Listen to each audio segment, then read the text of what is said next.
कहते हैं बचपन में माता यशोदा माखन मिश्री के साथ में धनिया की पंजीरी भी कान्हा को खिलाया करती थी। तभी से कान्हा को धनिया की पंजीरी बहुत प्रिय है। और धनिया की पंजीरी इस बारिश के मौसम में हमारी रोग प्रतिरोधक क्षमता को बढ़ाती है और हमारे शरीर को गर्म रखती है। कितना ज्ञान था उस समय भी लोगों को। तो इसलिए चलिए आज उषा's किचन टेस्ट में हम बनाते हैं कान्हा का फेवरेट धनिया की पंजीरी, हमारे अपने तरीके से। देखिएगा, बताइएगा आप किस तरह से बनाते हैं। इसके लिए मैंने गोंद लिया है, ड्राई फ्रूट्स लिए हैं जैसे बादाम, काजू, फॉक्सनट लिए हैं, पिस्ता लिए हैं और मगज के बीज लिए हैं। थोड़ी हमें खसखस चाहिएगी, थोड़ी सी हम अजवाइन भी लेंगे। इसके लिए मैंने पैन गर्म किया और 3 चम्मच घी डाला है। गोंद के फुल्ले निकालेंगे, घी को अच्छा गर्म करेंगे। अगर घी गर्म नहीं होगा तो गोंद चिपक जाएगा, है ना। तो गोंद को पहले, घी को पहले अच्छा गर्म कर लेंगे। गोंद को इस तरह तल के निकाल लेंगे। उसी घी में हम बादाम तलेंगे। अब सबसे पहले हमने गोंद तल के एक साइड में एक अलग बर्तन में रख लिया है। बादाम को हम तल के, बादाम और काजू को एक अलग बर्तन में निकाल लेंगे। अब बादाम कितना तलना है, सारी ड्राई फ्रूट्स को उतना तलना है जितने में ये क्रिस्पी हो जाए, अच्छी खुशबू आने लग जाए।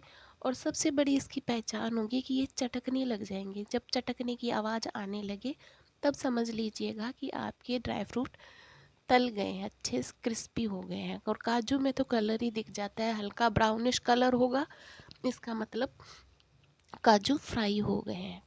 बादाम को हमने अलग प्लेट में डाल दिया है, काजू भी उसी प्लेट में डाल लेंगे।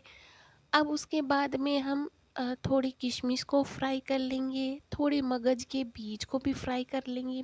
मगज के बीज, जो खरबूजे के बीज होते हैं ना, मस्क मेलन सीड, वो उछलते हैं, पॉपअप होते हैं। तो प्लीज़ ध्यान रखिएगा आँख वगैरह का, थोड़ी दूरी बना के रखिए या कोई बर्तन, प्लेट वगैरह हाथ में रख लीजिएगा।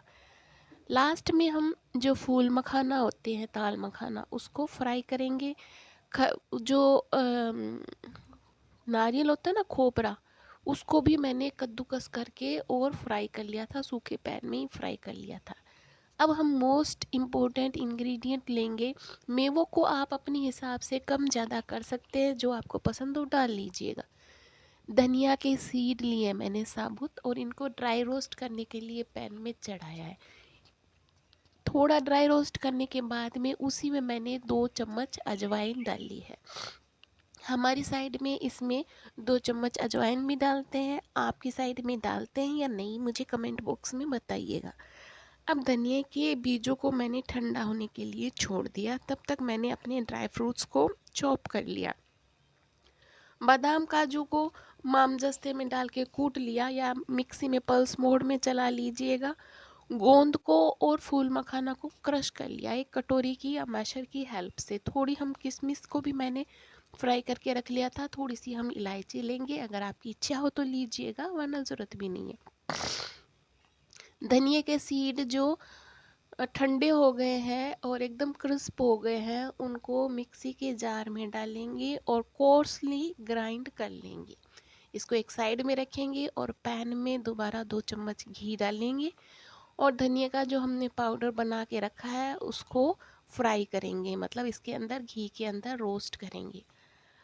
थोड़ी ही देर में आप देखेंगे बहुत अच्छी खुशबू चारों तरफ फैल जाएगी। मतलब जब सब लोग आपसे आके पूछने लग जाएंगे पंजीरी बन रही है क्या, इनफैक्ट गली तक में, मोहल्ले तक में फैल जाती है इसकी खुशबू, बहुत अच्छी खुशबू आती है।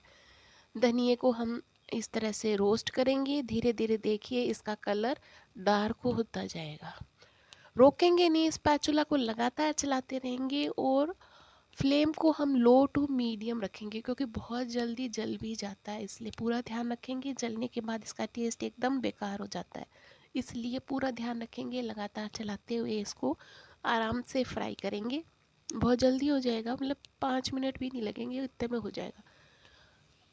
फ्लेम ऑफ करने के बाद भी कुछ देर चलाते रहेंगे, क्योंकि नीचे कढ़ाई गर्म है और उससे हमारा ये जो पाउडर है ख़राब हो सकता है। फ्लेम ऑफ कर दिया है मैंने और इसको अलग प्लेट में ट्रांसफ़र कर लेंगे। मतलब अगर आप कढ़ाई में नहीं रखना चाहते तो अलग प्लेट में ट्रांसफ़र कर लीजिए, जिससे ये जलेगा नहीं। अब मैंने जो ड्राई फ्रूट्स तैयार करके रखे थे, चॉप करके रखे थे, उनको एक चम्मच की सहायता से सारों को अच्छे से मिक्स कर लिया है। फ्रेंड्स, यहाँ पे मैं आपसे रिक्वेस्ट कर रही हूँ कि यदि आप मेरे चैनल पे नए हैं तो प्लीज़ चैनल को सब्सक्राइब कीजिएगा। पास में जो बेल आइकन है उसको भी प्रेस कीजिएगा, ताकि मेरी नई रेसिपीज़ के वीडियो के नोटिफिकेशन आपके पास तुरंत पहुँचे। रेसिपी अच्छी लग रही हो तो प्लीज़ इसे लाइक कीजिएगा।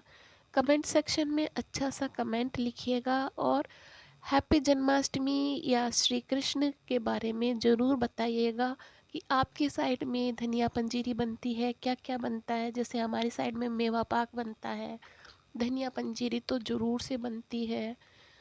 जो जो भी बनता है वो ज़रूर से बताइएगा।